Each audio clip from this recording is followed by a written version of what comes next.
The MLB Daily Dish is a daily feature we're running here at MLB that rounds up roster-impacting news, rumors, and analysis. Have feedback or have something that should be shared? Hit us up at MLB Daily Dish on Twitter or at MLB Daily Dish on Instagram. Christian Yelich had an amazing season in 2018 and he is off to another hot start in 2019. However, Trout established a little bit of dominance over him when he robbed Yelich of a home run on Monday. As an honorable man, Yelich admitted defeat and could only tip his cap. Jon Lester didn't have the best of days on Monday as he had to leave the game with a hamstring injury and will have a MRI today. Given the Cubs' rough start to the season, fans are going to be eager to find out the results, probably. The Orioles have signed Straily to Major League contract, R. Anderson Picard reports per a source. The 32-year-old was released by Miami at the end of spring training.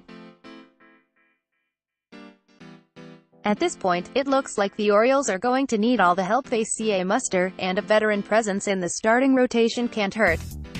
On today's episode of Baseball Issues That Manfred is Ignoring, watch this umpire push Astros catcher Matt Stassi while screaming, "I can do anything I want." Don't hold your breath on any legitimate punishments anytime soon. The Yankees have been hit with the injury bug big time, as shortstop Troy Tulowitzki is likely to head to injured list after suffering a low-grade sprain of his left calf.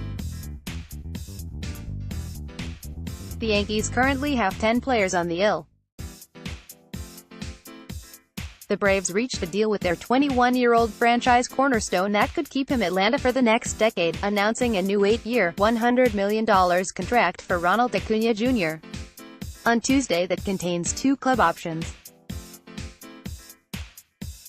If the Earth is still spinning by that point and the Braves pick up both of those options, he has the chance to remain in ATL through the 2028 season.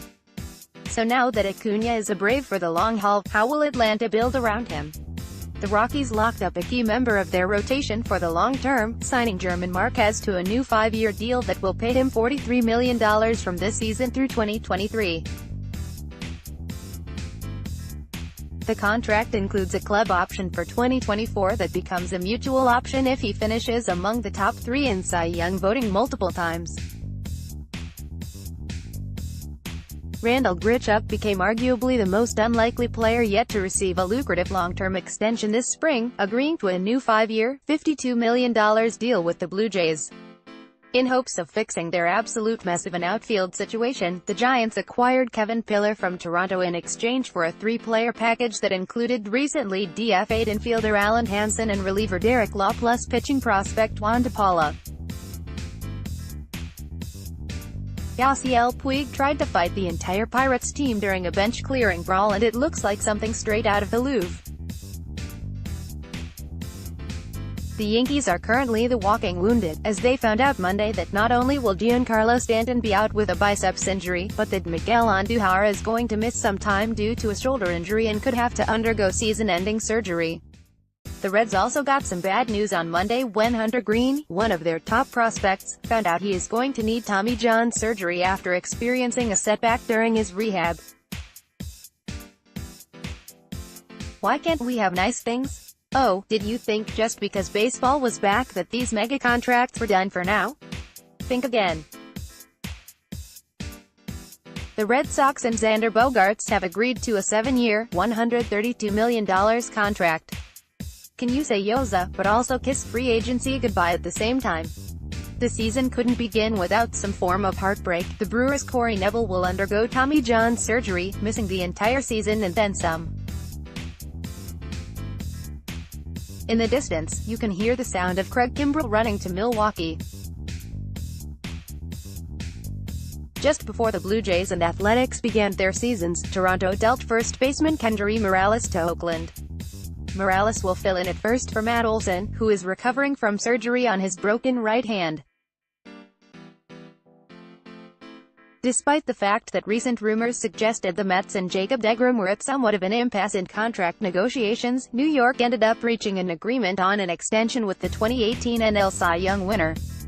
He'll receive $137.5 million over the length of the deal, which runs from 2019 to 23 with a club option for 24.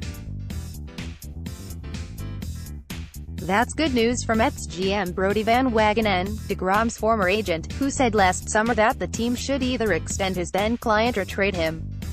On the same day that deGrom signed, the Cubs agreed to a lucrative long-term deal with their own lanky right-hander.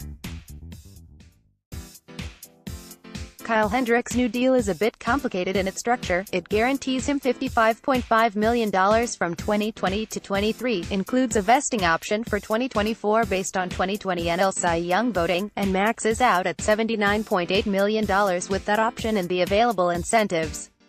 Hendricks joins Yu Darvish as one of two Cubs starters now locked up through the 2023 season. The Astros took part in Extension Palooza 2019, adding 2 years and $66 million onto Justin Verlander's current deal.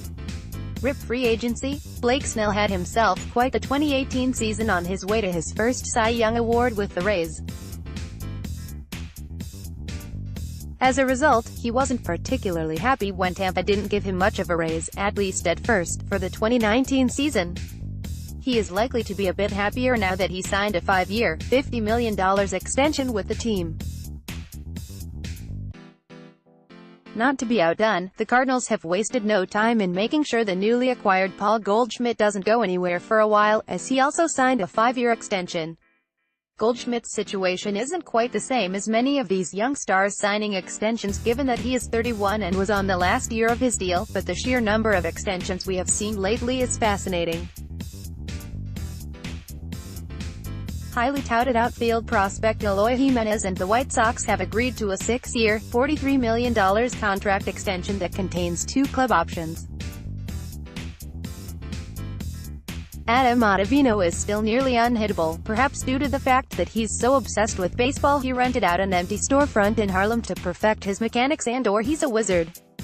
Even though Trout received nearly $500 million and will end up as the most highly compensated athlete in the history of pro sports, our Stephen Tolbert argues that the contract is still a steal for the Angels.